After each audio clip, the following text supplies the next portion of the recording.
আমি গুৱাহাটীৰ পৰা আহিলোঁ, ভলভো বাছত চবেই আহিলোঁ আৰু প্ৰথমবাৰলৈ গুৱাহাটীৰ বাহিৰত আমি বিধানসভাৰ অধিৱেশন অনুষ্ঠিত হৈছে, আমি অংশগ্ৰহণ কৰিলোঁ, ভালেই লাগিল। যিয়ে নহওক, আজি ইতিমধ্যে অসমৰ মাননীয় ৰাজ্যপাল মহোদয়ৰ ভাষণ সমাপ্ত হৈছে আৰু ৰাজ্যপাল মহোদয়ৰ ভাষণ অন্তসাৰ শূন্য আছিলে। তাত আমি ৰাজ্য চৰকাৰৰ একো ভাল পদক্ষেপ বা ভিজন দেখা পোৱা নাই। কিছুমান ৰংচঙীয়া কথাৰে ৰাজ্য চৰকাৰৰ ভুৱা প্ৰশস্তি গাইছে ৰাজ্যপাল মহোদয়ে আৰু আমি যিটো দেখিলোঁ যে মানে এই চৰকাৰক উদ্ধাৰ কৰাত লাগিছে ৰাজ্যপাল। চৰকাৰ যে বিগত বছৰটোত মানে হাজাৰ হাজাৰ কোটি টকা ধাৰ লৈ অসমখনক ধৰুৱা বনালে আৰু অসমখনক যে অৰ্থনৈতিকভাৱে পংগু ৰাজ্যলৈ ৰূপান্তৰিত কৰিলে, সেই কথাটো ৰাজ্যপালৰ ভাষণত ঢাকিব বিচাৰিছে। ৰাজ্য চৰকাৰক উদ্ধাৰ কৰিবলৈ ৰাজ্যপাল মহোদয়ে কিছুমান ৰংচঙীয়া কথাৰে ভাষণ সামৰিছে আৰু আমি দেখিছোঁ এই ভাষণত কোনো ভিজন নাই। ৰাজ্য চৰকাৰৰ এনে কোনো পদক্ষেপ দেখুৱাব পৰা নাই যিটো পদক্ষেপে অসমৰ আন্তঃগাঁথনি উন্নয়ন কৰিব, অনাগত দিনত নিবনুৱা সমস্যা সমাধান কৰিব, উদ্যোগবিলাক পুনৰুজ্জীৱিত কৰি অসমখনক এখন অৰ্থনৈতিকভাৱে দ্ৰুতগামী উন্নয়নৰ ৰাজ্যলৈ ৰূপান্তৰিত কৰিব। এনেধৰণৰ কোনো পদক্ষেপ চৰকাৰৰ নাই আৰু ৰাজ্যপালৰ ভাষণত তাৰ কোনো প্ৰতিফলন দেখা নাই।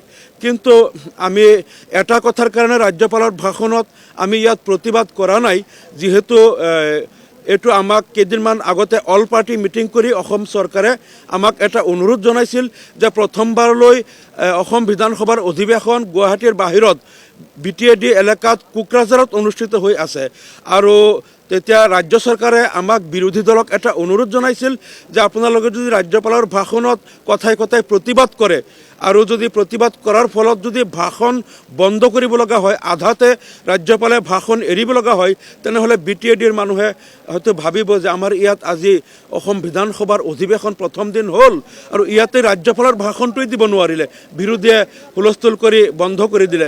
সেইকাৰণে আমাক বাৰে বাৰে চৰকাৰে অনুৰোধ কৰিছিল যে আপোনালোকে এইটো অসম বিধানসভাৰ সেই যিটো অধিৱেশন হেৰি হ'ব তাত আপোনালোকে তাত ভাষণটো বন্ধ নকৰিব, যিহেতু তাৰপিছত ৰাজ্যপালৰ ভাষণৰ ওপৰত বিতৰ্ক হ'বই আৰু 3 দিনমান ৰাজ্যপালৰ ভাষণৰ ওপৰত বিতৰ্ক হ'ব, আপোনালোকৰ যিখিনি ক'বলগীয়া আছে তাত ক'ব। তাৰপিছত আমি তেখেতসকলে বাৰে বাৰে কৈছিলে যে BTAD এলেকাত মানে এইটো যিহেতু হৈ আছে প্ৰথমবাৰ, গতিকে ইয়াত আমি এটা পৰম্পৰা কৰিব লাগে যে ৰাজ্যপালৰ ভাষণত বিতৰ্ক হোৱা নাই। তাৰপিছত সেইদিনা আমি প্ৰশ্ন কৰিছিলোঁ যে আমাৰ মাননীয় বিধায়ক অখিল গগৈ ডাঙৰীয়া, তেখেতটো আজি আমাৰ সেই অল পাৰ্টি মিটিঙত নাই, তেখেতে বাৰে বাৰে প্ৰতিবাদ কৰিব। তেতিয়া মন্ত্ৰী পীযুষ হাজৰিকা আৰু কেইবাজনে কৈছিল যে সেইটো আপোনালোকে চিন্তা নকৰিব, অখিল গগৈ ডাঙৰীয়াক কেনেকৈ ঠাণ্ডা ৰাখিব লাগে, তেওঁ আমাৰ মানুহ, আমি তেওঁক ঠাণ্ডা ৰাখিম, কৈছে তেওঁ প্ৰতিবাদ নকৰিব ভাষণ।